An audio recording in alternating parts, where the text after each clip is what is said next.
अल्हम्दुलिल्लाहि रब्बिल आलमीन अस्सलातु वस्सलामु अला अशरफिल अंबियाइ वल मुरसलीन अम्मा बअदु फ़अऊज़ु बिल्लाहि मिनश शैतानिर रजीम बिस्मिल्लाहिर रहमानिर रहीम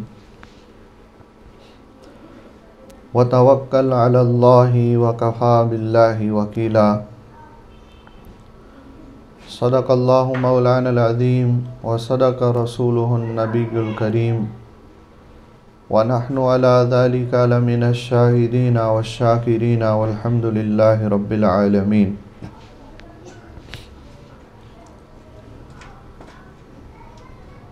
काबिल इज़्ज़त और एहतराम सामीन कराम, अस्सलामु अलैकुम व रहमतुल्लाहि व बरकातुहू। आपके सामने सूरह अहज़ाब की आयत नंबर 3 का एक हिस्सा तिलावत किया है और इस आयत मुबारका की रोशनी में आज आपके सामने तवक्कुल अलल्लाह के उन्वान से चंद गुज़ारिशात रखने का इरादा है। ये तवक्कुल अलल्लाह एक आम मौजू है। आप बार बार इसके हवाले से गुफ्तगू सुनते रहते हैं कि अल्लाह पर तवक्कुल होना चाहिए, अल्लाह पर भरोसा होना चाहिए, और अपनी आम ज़िंदगी में भी हम एक दूसरे को इस बात की तलकीन कर रहे होते हैं कि जब कोई मुसीबत आ जाती है, जब कोई परेशानी आ जाती है, कोई तकलीफ़ का मामला होता है, तो हम एक दूसरे को इस बात की नसीहत करते हैं कि अल्लाह पर तवक्कुल करो, अल्लाह पर भरोसा करो।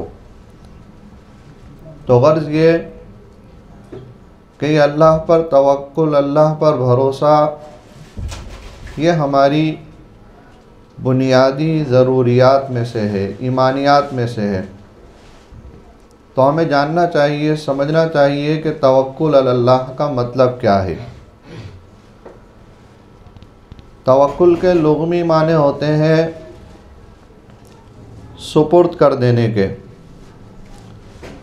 अपने आप को किसी के सुपुर्द कर देना या अपने मामलात को किसी के सुपुर्द कर देना, इसका नाम है तवक्कुल। और इसी से निकला है वकील, तवक्कुल ही से निकला है वकील। यहाँ भी इस आयत में अल्लाह रब्बुल आलमीन ने यही बात इरशाद फरमाई कि व तवक्कल अलल्लाह, अल्लाह पर तवक्कुल करो, व कफ़ा बिल्लाहि वकीला, बेशक वो तुम्हारा वकील होने के लिए, तुम्हारा कारसाज होने के लिए काफ़ी है। तवक्कुल से ही वकील निकला है। तो वकील का मामला यही होता है कि हम देखते हैं कि दुनियावी मामलात में जब कोई मामला हमसे हल नहीं होता तो हम उसके लिए उस मामले को एक वकील के सुपुर्द कर देते हैं। दुनियावी वकील, अदालतों के जो वकील होते हैं, उनके सुपुर्द अपने मामले को कर देते हैं। इसी बुनियाद पर उन्हें वकील कहा जाता है। अब तवक्कुल की इस्तिलाही तारीफ़ क्या होगी? तवक्कुल की इस्तिलाही तारीफ़ यह होगी कि ज़िंदगी के तमाम मामलात में, चाहे दुनिया के हवाले से हो या आखिरत के हवाले से, इन तमाम मामलात में असबाब को इख्तियार करते हुए, असबाब को इख्तियार करते हुए नफ़ा और नुकसान का मालिक अल्लाह की ज़ात को समझना, इस बात का नाम तवक्कुल अलल्लाह है। दोबारा सुन लें, दुनिया और आखिरत के तमाम मामलात में असबाब को इख्तियार करते हुए अल्लाह की ज़ात पर इस तरह से भरोसा करना, इस तरह से एतमाद करना कि नफ़ा और नुकसान जो कुछ भी है वो अल्लाह की तरफ से है, इस बात का नाम तवक्कुल है। पूरी गुफ्तगू का ख़ुलासा आज के यही अल्फाज हैं जो मैंने आपके सामने इस वक्त बयान कर दिए। इसी की तशरीहात अभी आपके सामने आती रहेंगी। अल्लाह रब्बुल आलमीन कुरान करीम में ये बात इरशाद फरमाते हैं, कुल लन युसीबना इल्ला मा कतबल्लाहु लना हुआ मौलाना व अलल्लाहि फलियतवक्कलिल मुमिनून, के नबी सल्लल्लाहु अलैहि वसल्लम आप कह दीजिए कि तुम पे जो भी तकलीफ़ आती है, जो भी परेशानी आती है, इल्ला मा कतबल्लाहु लना, वो अल्लाह की तरफ से मुकर्रर की हुई होती है। हुआ मौलाना, वही तुम्हारा मददगार है, वही तुम्हारा मौला है। व अलल्लाहि फलियतवक्कलिल मुमिनून, और मोमिनों को सिर्फ़ और सिर्फ अल्लाह की ज़ात पर तवक्कुल और भरोसा करना चाहिए। और फिर क्या फरमाया दूसरी आयत में कि वमन यतवक्कल अलल्लाहि फहुवा हस्बुह, कि जो कोई शख्स अल्लाह की ज़ात पर तवक्कुल कर लेता है, अल्लाह की ज़ात के ऊपर भरोसा कर लेता है, तो अल्लाह उसके तमाम मामलात में उसके लिए काफ़ी हो जाता है। वमन यतवक्कल अलल्लाहि फहुवा हस्बुह। अब तवक्कुल के हवाले से एक और छोटी सी बात मैं आपके सामने रखना चाहता हूँ। वो ये है कि हम तवक्कुल किस पर करें। ये तो वाज़ेह बात है कि अल्लाह की ज़ात पर करना चाहिए, मगर अक़ली तौर पे भी तो कोई बात समझ में आनी चाहिए।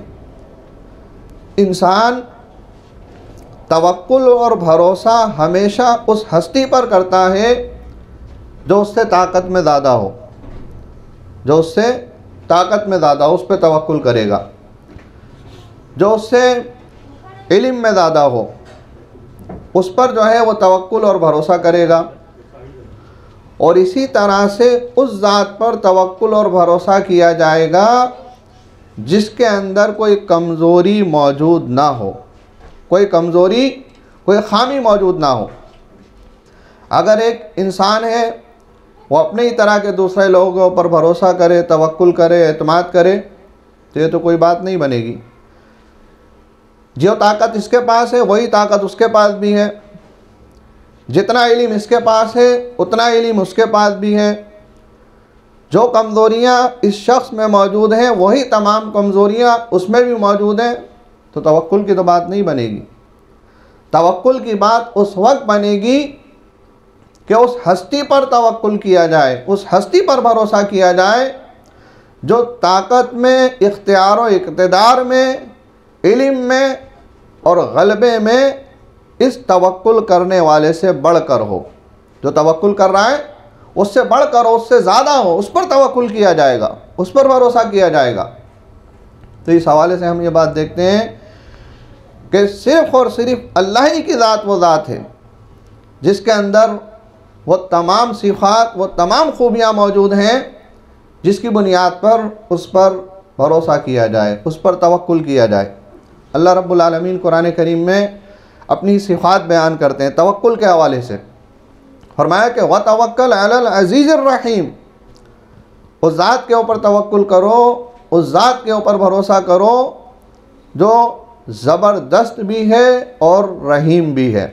यहाँ अल्लाह ने तवक्कुल और भरोसे के हवाले से अपनी सिफ़ात को गिनवाया है, सिफ़ात बताई हैं हमें कि देखो जिस पर तवक्कुल कर रहे हो, जिस पर भरोसा कर रहे हो, उसमें इन सिफ़ात का होना ज़रूरी है। और मैं व तवक्कल अलल अज़ीज़िर रहीम, के भरोसा करो, तवक्कुल करो उस ज़ात के ऊपर जो अज़ीज़ भी है। अज़ीज़ का मतलब सब पर गालिब है, कोई उसके ऊपर गलबा हासिल नहीं कर सकता।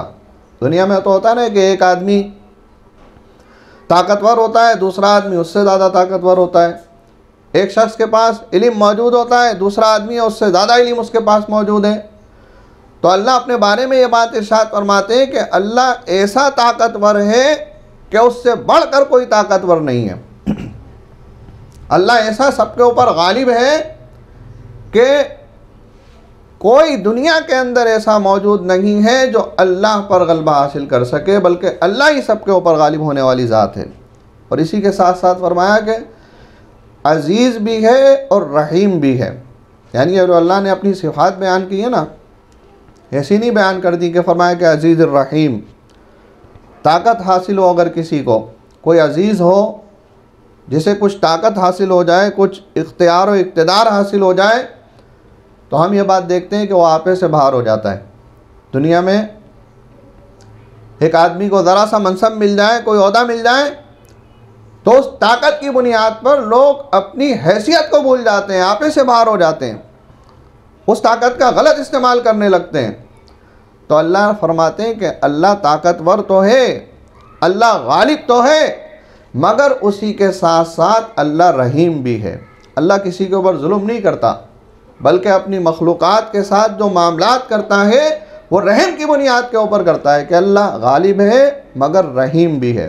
तो फरमाया कि उस ज़ात के ऊपर तुम्हें तवक्कुल और भरोसा करना चाहिए। वैसे तो अल्लाह रब्बुल आलमीन ने कुरान करीम में इसी तवक्कुल और भरोसे के हवाले से अपनी बेशुमार सिफ़ात हैं जो बयान की हैं, मगर ये एक दो सिफ़ात यहाँ मैंने बयान की, और एक सिफ़त जो सबसे ज़्यादा ज़रूरी है उसे अगली आयत में अल्लाह रब्बुल आलमीन ने बयान फरमाया कि वतवक्कल अलल हय्यिल्लज़ी ला यमूत। तवक्कुल की बात आ रही है तमाम की तमाम आयत में ये लफ्ज़ आपके सामने आ रहा है, तवक्कुल, भरोसा। फरमाया तवक्कुल करो उस ज़ात पर जो हमेशा से है और उसे कभी मौत नहीं आएगी। वतवक्कल अलल हय्यिल्लज़ी ला यमूत। तवक्कुल करो उस ज़ात पर जो ज़िंदा व जावेद है, जो हमेशा से मौजूद है और उसे कभी मौत नहीं आनी। अब मखलूक़ात में से कोई ऐसा है? मखलूक़ात में से कोई भी ऐसा नहीं। थोड़ा सा पानी दे दीजिए। कोई भी ऐसा नहीं है जो हमेशा से मौजूद है। तो अल्लाह की सिफ़त है कि अल्लाह हमेशा से है और हमेशा मौजूद रहेगा। अल्लाह को कभी मौत नहीं आनी है। अगर अपने ही जैसे इंसानों पर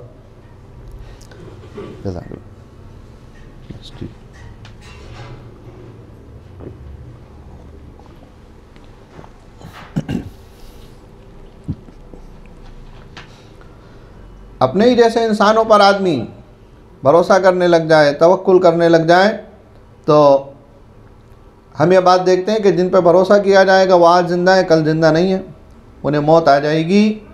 और जिसे मौत आ जाए तो मौत एक कमज़ोरी है। मर जाना, मौत आ जाना ये एक कमज़ोरी है।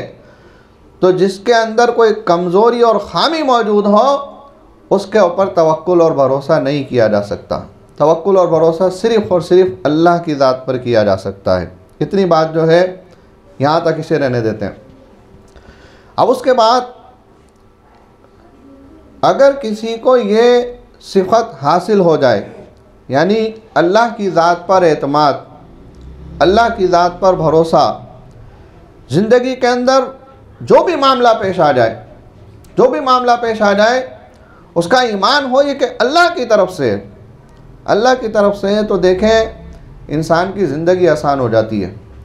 हमारे पास आज जो है वो मसाइल की बहुत बड़ी वजह यही है, बहुत बड़ी वजह यही है कि हम लोग परेशान हो जाते हैं कि जनाब फ़ला मामला हो गया, फ़ला परेशानी आ गई, काम छूट गया, महंगाई हो गई, फ़ला आदमी बीमार हो गया, फ़ला अजीज़ रिश्तेदार मर गया, इस दुनिया से चला गया।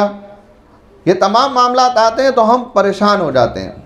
जब हमारा यकीन इस बात के ऊपर होगा कि ज़िंदगी के जितने भी मामलात हैं ये अल्लाह की तरफ से हैं, अल्लाह की तरफ से हैं और हमारी बेहतरी के लिए हैं, जब इंसान का ईमान ये बन जाएगा तो आप देखेंगे कि उसे कोई परेशानी लायक नहीं होगी, परेशानी लायक नहीं होगी, बल्कि वो अल्लाह की ज़ात पर तवक्कुल और भरोसा करते हुए अपनी ज़िंदगी गुजारता चला जाएगा।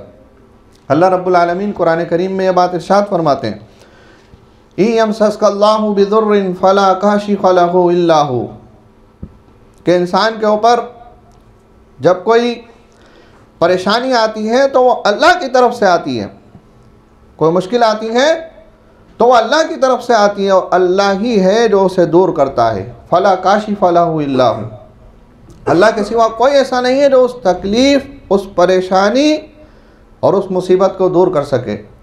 और अल्लाह फरमाते हैं कि वह यमसस का बिखैरिन, और जब इंसान के ऊपर कोई खैर आती है, कोई भलाई उसे पहुँचती है तो वो भी अल्लाह ही की तरफ से होती है। फ़हुवा अला कुल्लि शैइन कदीर, और वह अल्लाह जो है वह हर चीज़ के ऊपर कुदरत रखता है। ये तमाम मामलात अल्लाह की तरफ से होते हैं। इस हवाले से एक हिकायत, कहानी, यानी आप कहानी कह लें। बच्चे आम तौर से आजकल ये मोबाइल देखते हैं ना, तो इसमें बहुत सारी अच्छी चीज़ें भी होती हैं, अच्छी अच्छी कहानियाँ भी होती हैं, जहाँ एक तरफ बुराई है, वहाँ एक तरफ थोड़ी सी अच्छाई भी है जो इसके अंदर मौजूद है, लोगों ने डाली है। लाज़िम बात है, ये जो आलात होते हैं ये अपनी ज़ात में बुरे नहीं होते, बल्कि इनका इस्तेमाल बुरा होता है, इनका इस्तेमाल बुरा होता है। आज जो है ये मोबाइल, ये जो हमारे बड़े हज़रात हैं, हम समेत, बड़ा मोबाइल, एंड्रॉयड मोबाइल, ये हमारी ज़रूरत बन गई है। इसे जो है हमारी ज़रूरत बना दिया गया, फ़िलहाल बन गई है, अब आदमी इसके बिना रह नहीं सकता। और जब ये हमारे पास मौजूद होता है तो लाज़मी बात है हमारे घर में भी मौजूद होता है। जब हमारे घर में मौजूद होता है, हम इसका इस्तेमाल करते हैं, तो लाज़मी तौर पर हमारे बच्चे भी इसका इस्तेमाल करते हैं। हम उन्हें रोक नहीं सकते। जिस चीज़ से हम खुद रुकेंगे उस चीज़ से अपने बच्चों को भी रोक सकते हैं, और जिस चीज़ से हम खुद नहीं रुक सकते तो लाजमी तौर पर अपने बच्चों को भी उससे नहीं रोक सकते। तो हर घर का मामला यही है, इस वक्त हर घर का मामला यही है कि ये चीज़ बच्चों के पास मौजूद है। अब इसके अंदर एक पहलू शर का है तो दूसरा पहलू थोड़ा सा खैर का भी मौजूद है। खैर का भी मौजूद, शर के पहलू बहुत ज़्यादा हैं। अगर कोई शख्स इससे निजात हासिल कर सकता है, यानी इस आले से अगर कोई शख्स निजात हासिल कर सकता है, इसे छोड़ सकता है, इसे अपने घर से निकाल सकता है, तो बहुत ही अच्छी बात है, ये तो अव्वल दर्जा है। मगर ऐसा नहीं हो सकता तो कम से कम जो इसका शर का इस्तेमाल है उसके ऊपर हमें नज़र रखनी चाहिए। जो इसका गलत इस्तेमाल है उस पर हमें नज़र रखनी चाहिए।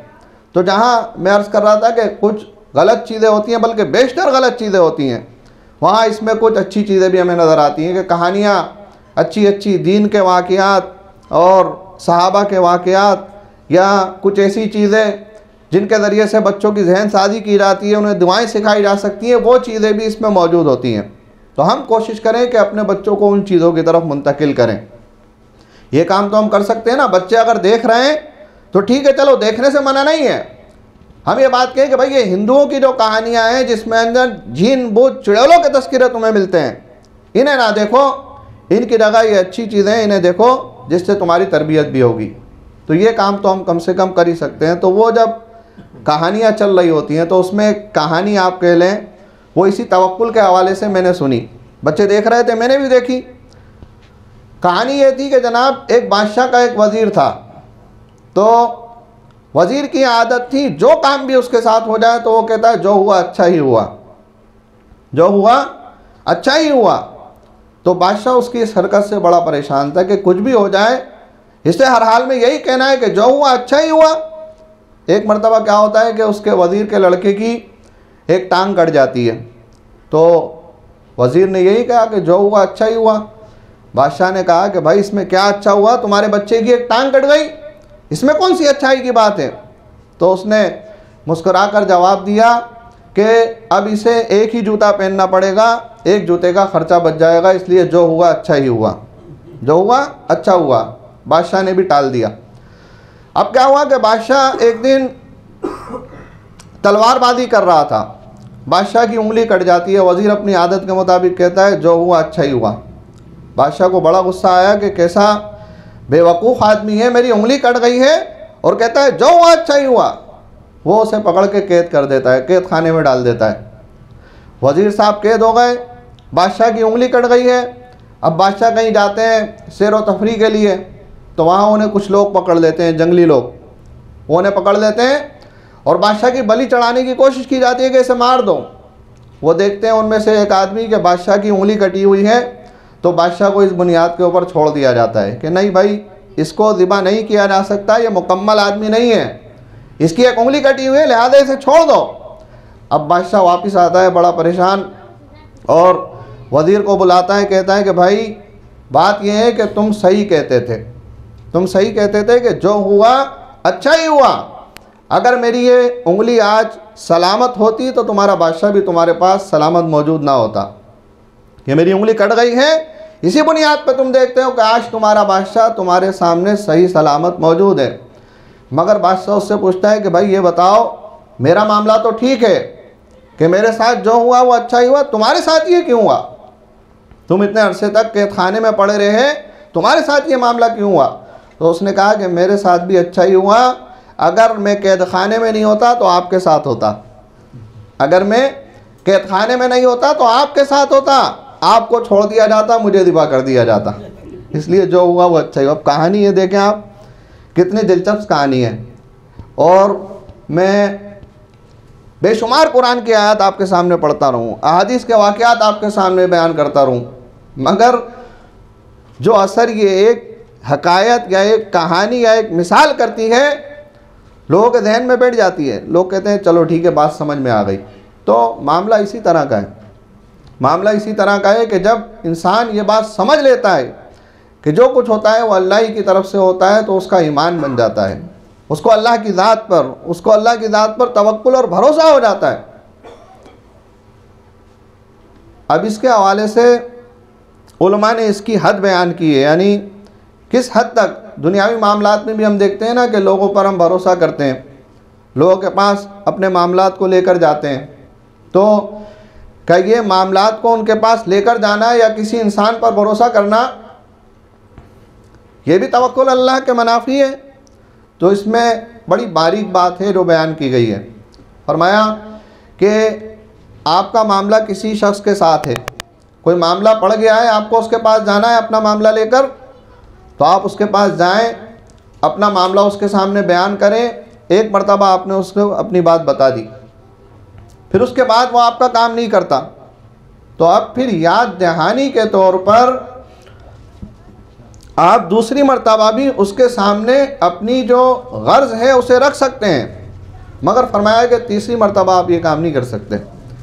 तीसरी मरतबा, क्योंकि तीसरी मरतबा ये काम किया तो बात ये होगी कि आप समझते हैं कि काम करने वाला वो है, अल्लाह नहीं है। एक मरतबा आपने बात बयान कर दी, दूसरी मरतबा उसे याद दहानी भी करा दी, तीसरी मरतबा नहीं कहना। तीसरी मरतबा इंसान को इस बात का यकीन होना चाहिए कि अगर अल्लाह चाहेगा तो मेरा ये काम हो जाएगा, और अगर अल्लाह नहीं चाहता, अल्लाह ने इसके दिल में बात नहीं डाली, तो फिर मेरा ये काम हो ही नहीं सकता। और फिर असल चीज़ वही है कि इंसान असबाब को इख्तियार करे, ये भी सबब है। ये भी जो है किसी के पास जाना कहना ये सबब है, तो असबाब को इख्तियार करते हुए भरोसा अल्लाह की ज़ात पर होना चाहिए। मिसाल के तौर पे हम बीमार हो जाते हैं, तो ऐसा नहीं है कि आदमी घर में बैठ जाए और ये बात कहे कि अल्लाह शिफा देगा। लाज़मी बात है, अल्लाह ही शिफा देने वाला है, अल्लाह ही शिफा देगा, अल्लाह ही है जो बीमारियों को दूर करता है। मगर उसी के साथ साथ अल्लाह के रसूल सल्लल्लाहु अलैहि वसल्लम ने हमें तरीका भी तो बता दिया है, यानी दवा भी लेनी है, इलाज भी करना है। दवा लेने के बाद, इलाज करने के बाद, उसके बाद अल्लाह की ज़ात पर तवक्कुल किया जाए, उसके बाद अल्लाह की ज़ात पर भरोसा किया जाए और अल्लाह से शफा की दुआ की जाए। ऐसा ना हो कि आदमी दवाई ना ले और ये बात कहे कि अल्लाह को शफा देनी होगी तो ऐसे ही दे देगा। बेशक अल्लाह दे सकता है, इसमें कोई ऐसी बात नहीं है। ये असबाब का जो इख्तियार करना है ये हमारी जिम्मेदारी है, अल्लाह असबाब का मोहताज नहीं है। ये पहली बात है जो हमें अच्छी तरह से समझ लेनी चाहिए। अल्लाह असबाब का मोहताज नहीं है, अल्लाह ने हमें असबाब इख्तियार करने का हुक्म दिया है कि तुम्हें असबाब इख्तियार करने। हम ये बात देखते हैं कि दो आदमी हैं जो बीमार होते हैं, एक ही बीमारी है, एक ही दवा लेते हैं, एक आदमी शिफायाब हो जाता है, एक आदमी को शिफा नहीं मिलती। तो ये बात है, शिफा तो अल्लाह ही के हाथ में है, मगर असबाब इख्तियार करना ये हमारी ज़िम्मेदारी है। अल्लाह रब्बुल आलमीन ने कुरान करीम में मुख्तलिफ़ अम्बिया का तज़किरा फरमाया है। यानी आप देखें, अम्बिया से बढ़कर और कोई हो सकता है, अम्बिया से बढ़कर कोई नहीं हो सकता। तो अम्बिया के हवाले से अल्लाह ने हमें यह बात बताई है कि अम्बिया को भी अल्लाह ने असबाब व वसाइल इख्तियार करने का हुक्म दिया है। अम्बिया के साथ तो मौजज़ात भी हुआ करते हैं ना कि बिला सबब भी अल्लाह रब्बुल आलमीन उनकी मदद फरमाता है, मगर उन्हीं अम्बिया को अल्लाह ने असबाब भी इख्तियार करने का हुक्म दिया है। मिसाल के तौर पर नूह अलैहिस्सलाम है, नूह अलैहिस्सलाम की कौम पे अज़ाब नाजिल होना है, तो अल्लाह रब्बुल आलमीन ने नूह अलैहिस्सलाम से कहा कि तुम एक कश्ती बना लो, एक कश्ती बना लो और उस कश्ती में तुम और तुम्हारे साथ जो लोग ईमान लेकर आए वो सवार हो जाएं। अब क्या अल्लाह रब्बुल आलमीन इस बात पर कुदरत नहीं रखता था कि बग़ैर कश्ती के भी नूह अलैहिस्सलाम और उनकी कौम को बचा सकता था? अल्लाह इस बात की भरपूर कुदरत रखता है, मगर अल्लाह रब्बुल आलमीन ने उन्हें असबाब इख्तियार करने का हुक्म दिया है कि तुम्हें ये असबाब अपनाना है, कश्ती बनानी है, फिर उसके बाद अल्लाह की ज़ात के ऊपर भरोसा करना है। और हम ये बात देखते हैं कि जब नूह अलैहिस्सलाम कश्ती में सवार होते हैं तो क्या दुआ पढ़ते हैं? नूह अलैहिस्सलाम यही दुआ पढ़ते हैं कि वक़ाल अरकबू फ़ीहा बिस्मिल्लाहि मजरेहा व मुरसाहा इन्ना रब्बी लगफ़ूरुर रहीम। कहते हैं कि इस कश्ती का चलना और इसका रुकना मेरे रब ही की तरफ से है और वही है जो गफ़ूरुर रहीम है। यानी सबब को इख्तियार किया, उसके बाद भरोसा अल्लाह की ज़ात के ऊपर किया। याकूब अलैहिस्सलाम की मिसाल हमारे सामने आती है। याकूब अलैहिस्सलाम मिस्र में अपने बेटों को भेज रहे हैं, तो बेटों को क्या हिदायत करते हैं? वक़ाला या बनिया ला तदखुलू मिन बाबिन वाहिदिन वदखुलू मिन अबवाबिन मुतफर्रिका। कि मेरे बच्चों, जब तुम मिस्र में दाखिल होना तो ऐसा नहीं कि सब एक दरवाजे से दाखिल हो जाओ, 10 आदमी हो तुम, ऐसा ना हो कि वो लोग तुम्हारे ऊपर हमला कर दें तुम्हें एक जत्था देखकर, बल्कि तुम्हें तदबीर ये इख्तियार करनी है कि मिस्र में मुख्तलिफ दरवाज़ों से दाखिल होना। वदखुलू मिन अबवाबिन मुतफर्रिका, अलग अलग दरवाज़ों से दाखिल होना। मगर उसके बाद खुद ये बात कहते हैं कि ये तदबीर करना तो हमारा काम है, अल्लाह ने जो चीज़ तुम्हारे मुक़द्दर में लिख दी है मैं उससे तुम्हें बचा नहीं सकता। अल्लाह ने जो चीज़ तुम्हारे मुक़द्दर में लिख दी है मैं उससे तुम्हें बचा नहीं सकता, मगर तदबीर इख्तियार करना हमारा काम है। हज़रत मरियम अलैहिस्सलाम है, दर्द ज़े की हालत है, यानी आप देखें कितनी परेशानी का मरहला है। वहाँ अल्लाह रब्बुल आलमीन उनसे क्या बात कहते हैं कि वहुज़्ज़ी इलैकी बिजिज़्इन नख़लती तुसाक़ित अलैकी रुतबन जनिय्या। कि मरियम, ये जो तुम्हें खजूर का दरख्त नज़र आ रहा है, इस दरख्त को ज़रा हिलाओ, तुम देखोगी कि इससे तरोताज़ा खजूरें तुम्हें मुहैया हो जाएंगी। अब इतनी मुश्किल का मामला है, परेशानी का मामला है। अल्लाह रब्बुल आलमीन वहाँ पहले भी महराब के अंदर मरियम अलैहिस्सलाम के पास फल और दीगर चीज़ें आ जाया करती थी, मगर उस वक्त का मामला जुदा था। इस वक्त असबाब इख्तियार करने का हुक्म दिया है, यानी इस पेड़ को तुम्हें हिलाना है, उसके बाद खजूरें तुम्हारे पास आएंगी। तो ये क्या है? ये असबाब हैं, ये असबाब हैं। अल्लाह कुदरत रखता है कि इन असबाब के बग़ैर भी तमाम चीज़ें मुहैया कर दे, मगर नबियों को भी अल्लाह रब्बुल आलमीन ने असबाब इख्तियार करने की तरफ मुतवज्जह फरमाया है। सहाबा कराम के वाक़यात हमारे सामने आते हैं। एक साहबी आए अल्लाह के रसूल सल्लल्लाहु अलैहि वसल्लम की खिदमत में और कहा कि वो जो मेरा घोड़ा है उसे मैंने ऐसे ही छोड़ दिया है, अल्लाह के भरोसे के ऊपर छोड़ दिया है। तो आप सल्लल्लाहु अलैहि वसल्लम ने फरमाया अपने ऊँट को बांधकर फिर अल्लाह की ज़ात के ऊपर भरोसा करो। आप अपनी गाड़ी को खुला छोड़ दें, गाड़ी बाहर रोड के ऊपर खड़ी है, शीशे भी खुले हैं, गाड़ी के अंदर चाबी भी लगी हुई है, आप यहाँ दर्स में आ जाएं और कहें कि वो मैंने अल्लाह के भरोसे पे छोड़ दी है, तो ये तवक्कुल नहीं है, ये तवक्कुल नहीं है। जो हमारा काम है वो हमें करना है और फिर उसके बाद अल्लाह की ज़ात के ऊपर भरोसा करना है। पहले ऊँट को बांधना है, फिर उसके बाद अल्लाह की ज़ात के ऊपर भरोसा करना है। नबी अकरम सल्लल्लाहु अलैहि वसल्लम यानी हमारे लिए रहनुमा, रहबर, ज़िंदगी के तमाम मामलात में हिदायत वहीं से हमें लेनी चाहिए। तो आपका क्या तर्ज़ अमल हमारे सामने आता है? आपका तर्ज़ अमल ये आता है कि आप जब मक्का से मदीना की जानिब हिजरत कर रहे हैं तो आपने क्या तरीक़ेकार इख्तियार किया है?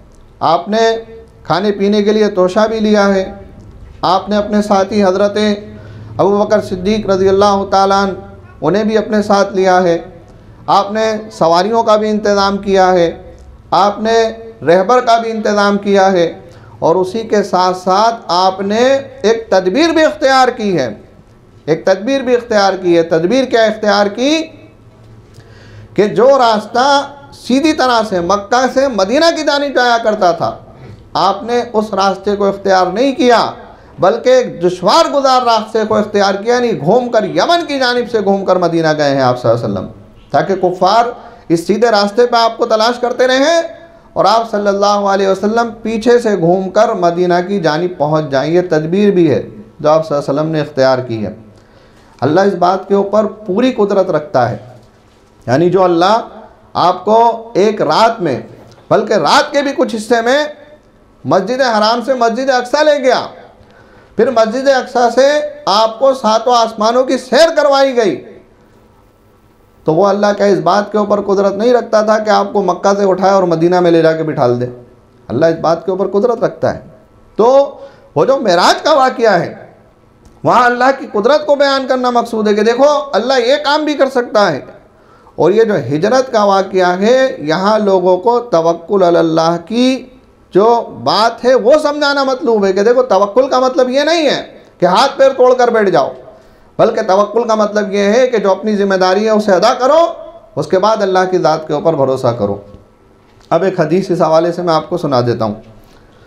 हज़रत उमर रज़ी अल्लाह ताला अन्हु बयान फरमाते हैं कि अल्लाह के रसूल सल्लल्लाहु अलैहि वसल्लम ने फरमाया कि अगर तुम अल्लाह की ज़ात पर तवक्कुल और अल्लाह की ज़ात पर भरोसा करो तो अल्लाह तुम्हें उस तरह से रिज़्क़ देगा जैसे परिंदों को दिया करता है। वो सुबह अपने घोंसलों से निकलते हैं तो खाली पेट होते हैं और जब वापस आते हैं तो उनके पेट भरे हुए होते हैं। अल्लाह इस तरह से तुम्हें रिज़्क़ अता करेगा। अब आप देखें कि मिसाल भी दी है तो परिंदों की दी है। ऐसा नहीं कि घोंसलों में बैठे हुए उनके लिए रिज़्क़ मुहैया कर दिया जाता है, उन्हें अपने घोंसलों से निकलना पड़ता है, अपने घोंसलों से निकलना पड़ता है, मेहनत करते हैं, जाके जो उनकी ज़िम्मेदारी है उसे पूरा करते हैं, उसके बाद फिर अल्लाह रब्बुल आलमीन उनके लिए रिज़्क़ का इंतज़ाम करता है। तो ये तवक्कुल अल्लाह है। अब जब इस तवक्कुल अल्लाह की बात की जाती है तो आम तौर से हम सिर्फ ये बात समझते हैं कि रिज़्क़ के मामले में या कुछ इनफरादी इंसान के मामलात आ जाएँ उस मामले में अल्लाह की ज़ात के ऊपर तवक्कुल किया जाए। ज़िंदगी के हर मामले में अल्लाह की ज़ात पर तवक्कुल करना है, यानी ज़िंदगी के हर मामले में अल्लाह की ज़ात के ऊपर भरोसा करना है और ज़िंदगी के हर मामले में हमें असबाब इख्तियार करने, हमें असबाब इख्तियार करने। मिसाल के तौर पर आज हम अपने मुल्क की सूरत हाल देख लें। आज हम परेशान हैं, यानी महंगाई का आज़ाब हम पे मुसल्लत है, बदअमनी की सूरत आप देख लें, ये रोज़ बरोज़ बढ़ती चली जा रही है। यानी एक मुल्क के अंदर अफरा तफरी की कैफियत है और इनफरादी तौर पे भी लोग परेशान हैं और इज्तिमाई तौर पर भी लोग हमें परेशानी का शिकार नज़र आते हैं। तो अब इसका सबब क्या है? यानी ठीक है अल्लाह की ज़ात पर भरोसा है, अल्लाह की ज़ात पर हमें भरोसा करना ही चाहिए, मगर इसका सबब यह है कि जो ज़िम्मेदारी हमारी बनती थी हमने उस अपनी ज़िम्मेदारी को अदा नहीं किया, तो उस ज़िम्मेदारी को अदा ना करने के नतीजे में अल्लाह की तरफ से ये आज हालात हम पर मुसल्लत हो गए। तो हमारी ज़िम्मेदारी बनती थी। अब ये जो ज़िम्मेदारी की जब बात की जाती है तो इसके हवाले से भी हम ये बात देखें कि लोगों के जहन मुख्तलिफ हैं, यानी दायरे महदूद हैं, जहनीतें मुख्तलिफ हैं। तो जब ये बात की जाती है तो एक आदमी समझता है कि जनाब हाँ मैं नमाज़ नहीं पढ़ता था इसलिए ये मामला हुआ, ठीक है मुझे नमाज़ पढ़ लेनी चाहिए, नमाज़ पढ़ना अच्छी बात है। एक आदमी कहता है मैं फ़लाँ गुनाह में मुलव्विस हूँ, फ़लाँ गुनाह में मुलव्विस था, वो गुनाह मुझे छोड़ देना चाहिए, यानी पलटने का मामला यही है। मगर ये तो तमाम के तमाम इनफरादी मामला आते हैं कि आप नमाज नहीं पढ़ते तो ये आपका इनफरादी मामला है, आप गुनाहों के अंदर मुलव्विस हुए तो ये आपका इनफरादी मामला है। इज्तिमाई तौर पर भी हमें ये बात देखनी चाहिए कि आज जो दुनिया का निज़ाम है वो अल्लाह के बागियों के हाथ में है। यानी हमारे मसाइल की इनफरादी तौर पर जो वजह है वो तो वही है कि अल्लाह की नाफरमानी, अल्लाह से दूरी, अल्लाह से बगावत, अल्लाह के अहकामात की परवाह ना करना। मगर इज्तिमाई तौर पर जो हमारे मसाइल की असल वजह है वो ये नाअहल हुक्मरान है, ये जो है ये अल्लाह के बागी हुक्मरान है। ये जो आज निज़ाम हम पर मुसल्लत है जमहूरियत की सूरत में, सरमायादाराना निज़ाम की सूरत में, ये निज़ाम हमारे असल मसाइल की जो है वजह और बुनियाद है।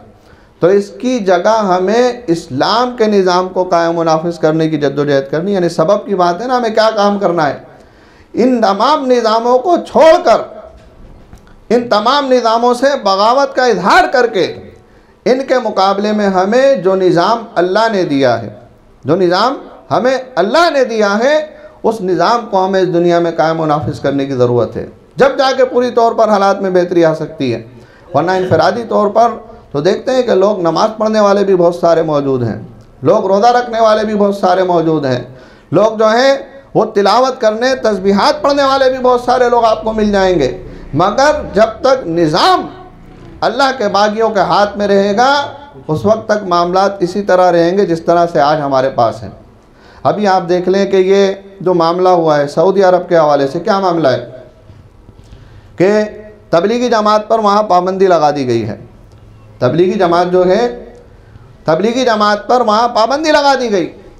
अब इस हवाले से हम अपना तर्ज़ अमल का देखते हैं कि मुख्तलिफ़ लोग हैं, उनके मुख्तलिफ़ रवैये हैं जो इस मौके पर हमें नज़र आते हैं। कुछ लोग तो जो है वो इस बात से बड़ा खुश हैं, यानी जिनका मसलक उनके ख़िलाफ़ था या उनकी जमात में नहीं थे, दूसरी जमात में थे, वो लोग बड़ा खुश नज़र आ रहे हैं कि ठीक है, अच्छा हुआ। हम तो पहले ही चाहते थे कि ये लोग ख़त्म हो जाएं, वहाँ पाबंदी लग गई, यहाँ भी पाबंदी लगनी चाहिए। तो ये क्या है, ये मनफी तर्ज़ अमल है, ये मनफी तर्ज़ अमल है। हमें ऐसा नहीं सोचना चाहिए। हमें ये बात सोचनी चाहिए कि उन पर पाबंदी लगी है दीन की बुनियाद पर, तो जब उनके साथ ये मामला हुआ है तो कल हमारे साथ भी ये मामला हो सकता है। उनके साथ ये मामला हुआ है तो कल हमारे साथ भी ये मामला हो सकता है। अब आप देखें कि तबलीगी जमात से उन्हें ख़तरा क्या है।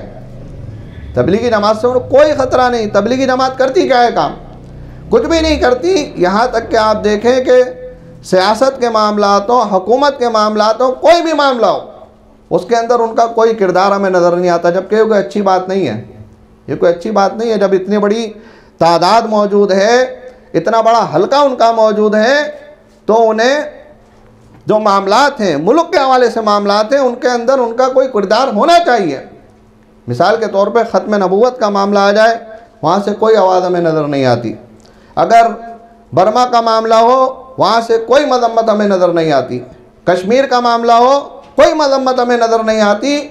मगर इन तमाम खामोशियों के बावजूद भी आप देखें कि उनके ऊपर पाबंदी लगाई गई है, उनके ऊपर पाबंदी लगाई गई है। तो जो लोग इसके ख़िलाफ़ आवाज़ उठाने वाले हैं, यानी इस निज़ाम को ललकारने वाले लोग हैं, इस निज़ाम से बगावत करने वाले लोग हैं, वो इससे किस तरह से महफूज रह सकते हैं। तो हमें ताअवनु अलल बिर्रि व तक़वा की बुनियाद पर कि नेकी और तक़वा का काम जहाँ भी होगा, हमें उनसे लाख इख्तिलाफ़ात सही, मगर नेकी और तक़वा का काम जहाँ भी होगा उसमें हमें उनके साथ ताउन करना होगा। और वला ताअवनु अलल इस्मि वल उद्वान, और जहाँ कहीं भी कोई गुनाह का काम होगा, उद्वान का काम होगा, वहाँ हमारा ताउन हरगिज़ नहीं होना चाहिए। तो हमें ये बात इस मौके पर समझनी चाहिए। ऐसा नहीं है कि ये तो इब्तिदा है, ये तो इब्तिदा है। असल में उनका हदफ सिर्फ़ और सिर्फ इस्लाम है। वो उन्होंने आपको टुकड़ों में तो बांट दिया है, मुख्तलिफ़ गिरोह में बांट दिया है, मुख्तलिफ़ जमातों में बांट दिया है, मुख्तलिफ़ मसलकों में बांट दिया है, मगर उनका हदफ जो है वो इस्लाम है। जो शख्स भी इस्लाम का नाम लेगा, इस्लाम की बात करेगा, इस्लाम के गलबे की बात करेगा और उनके निज़ाम के मुकाबले में अल्लाह के निज़ाम को गालिब करने की बात करेगा, उसे वो किसी सूरत बर्दाश्त करने के लिए तैयार नहीं है। तो ये है दरअसल पूरा अल्लाह की तरफ पलटना। असबाब की जो हमने बात की थी ना, कि इनफरादी तौर पर भी हमें अल्लाह की तरफ पलटना है, अल्लाह के साथ वाबस्ता होना है, अल्लाह के साथ अपने ताल्लुक़ को मजबूत बनाना है, अल्लाह पर तवक्कुल, अल्लाह पर भरोसा करना है, और जितने भी असबाब हो सकते हैं इन तमाम कामों के लिए, उन तमाम असबाबों को इख्तियार करना है, और इज्तिमाई तौर पर भी मुनज़्ज़म होकर अल्लाह के दीन के क़याम व निफ़ाज़ के लिए जद्दोजहद और कोशिश करना, यह हमारी ज़िम्मेदारी बनती है। जब हम ये काम करेंगे तो देखेंगे कि अल्लाह रब्बुल आलमीन इसके नतीजे में हमारी दुनिया को भी बेहतर बनाएगा और हमारी आखिरत भी बेहतर हो जाएगी। अल्लाह रब्बुल आलमीन हमें समझने और अमल करने की तौफ़ीक़ अता फ़रमाए। व आखिर दावाना अनिल